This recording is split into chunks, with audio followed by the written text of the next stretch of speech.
कहानी सागर में आप सभी का स्वागत है। आज हम सुनेंगे गंगा अवतरण की कहानी कि किस प्रकार राजा भगीरथ गंगा को किस प्रकार पृथ्वी पर लेके आए। इक्ष्वाकु वंश में सगर नामक एक बहुत ही प्रतापी राजा हुए। उनके वैदर्भी और सैव्या नामक दो रानियां थीं। राजा सगर ने कैलाश पर्वत पर दोनों रानियों के साथ जाकर भगवान शंकर की घोर आराधना की।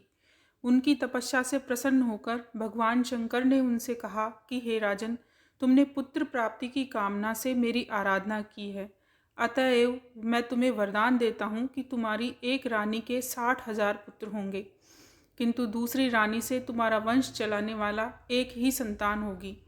इतना कहकर भगवान शंकर अंतर्ध्यान हो गए। समय बीतने पर सैव्या ने असमंज नामक एक अत्यंत रूपवान पुत्र को जन्म दिया और वैदर्भी के गर्भ से एक तुम्बी उत्पन्न हुई, जिसे फोड़ने पर 60,000 पुत्र निकले।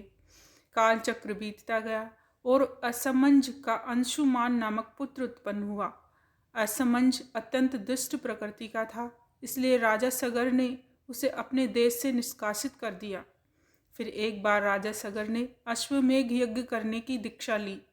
अश्वमेघ यज्ञ का शाम कर्ण घोड़ा छोड़ दिया गया और उसके पीछे पीछे राजा सगर के 60,000 पुत्र अपनी विशाल सेना के साथ चलने लगे।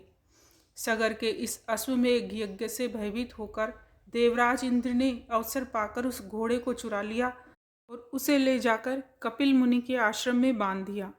उस समय कपिल मुनि ध्यान में लीन थे, अतः उन्हें इस बात का पता ही नहीं चला। इधर सगर के 60,000 पुत्रों ने घोड़े को पृथ्वी के हर एक स्थान पर ढूंढा, किंतु उसका पता न लग सका।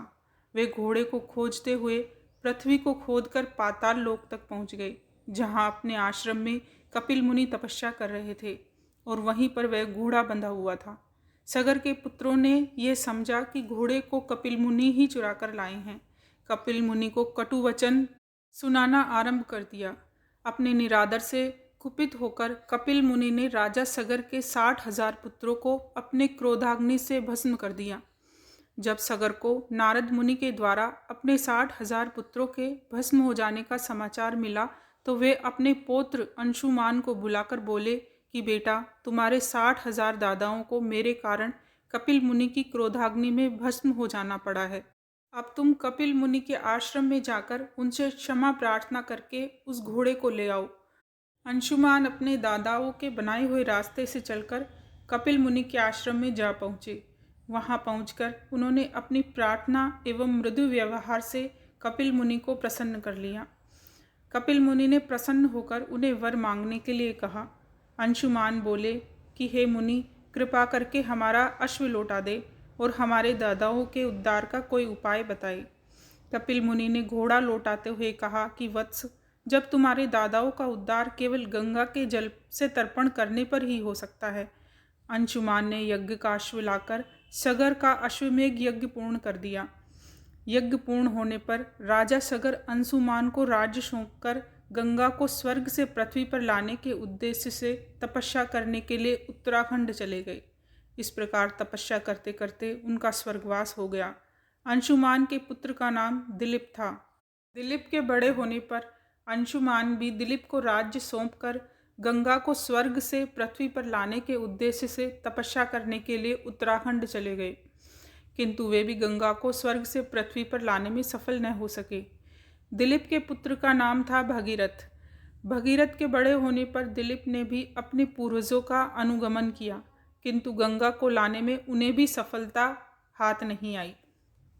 अंततः भगीरथ की तपस्या से गंगा प्रसन्न हुई और उनसे वरदान मांगने के लिए कहा। भगीरथ ने हाथ जोड़कर कहा कि हे माता, मेरे 60,000 पुरखों के उद्धार हेतु आप पृथ्वी पर अवतरित होने की कृपा करें। इस पर गंगा ने कहा, वत्स, मैं तुम्हारी बात मानकर पृथ्वी पर अवश्य आऊंगी, किंतु मेरे वेग को भगवान शिव के अतिरिक्त और कोई सहन नहीं कर सकता, इसलिए तुम पहले भगवान शिव को प्रसन्न करो। यह सुनकर भगीरथ ने भगवान शिव की घोर तपस्या की और उनकी तपस्या से प्रसन्न होकर शिवजी हिमालय के शिखर पर गंगा के वेग को रोकने के लिए खड़े हो गए। गंगा जी स्वर्ग से सीधे शिवजी की जटाओं पर गिरी इसके बाद भगीरथ गंगा जी को अपने पीछे पीछे अपने पूर्वजों के अस्थियों तक लेकर आए, जिससे उनका उद्धार हो गया। भगीरथ के पूर्वजों का उद्धार करके गंगा जी सागर में जा गिरी और अगस्त मुनि द्वारा सोखे हुए समुद्र में फिर से जल भर गया। तो यह थी गंगा अवतरण की कहानी। यह कहानी अच्छी लगी तो लाइक, शेयर, कमेंट और सब्सक्राइब करना ना भूलें। धन्यवाद।